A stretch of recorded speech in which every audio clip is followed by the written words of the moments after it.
Hey folks, and welcome to the channel. And our shop today is a 2015 Jeep Wrangler. We're going to be installing a 3-inch lift kit on the back of it. We also did a lift kit on the front, so make sure you check out that video as well. If you're following along at home, you'll want to round up some metric wrenches, some metric sockets, and a good-sized pry bar. So let's get started. First, you're going to want to disconnect the brake line bracket from the frame rail. Then disconnect the lower shock mounts. Support the axle with some jacks. Finish removing the shocks from the vehicle. Gently lower the axle.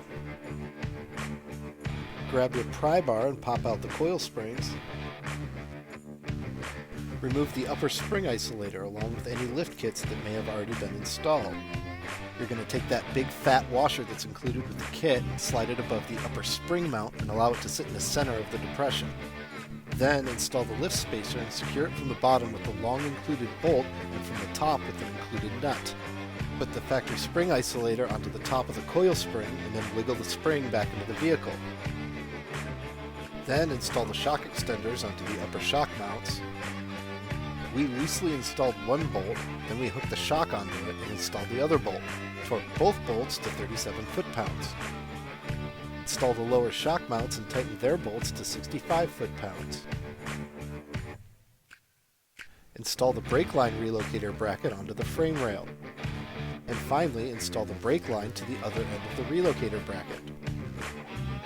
So we got our rear kit installed on our Jeep Wrangler, and it's sitting nice and tall thanks to the front kit we installed in an earlier video. If you enjoyed this video, please hit like. If this is your first time checking out our channel, please hit subscribe. As always, if you have any questions at all about any of our products, please don't hesitate to give us a call. We've been at this a very long time, so if you've got a question, we'll have an answer. Thanks for watching and have a great rest of your day.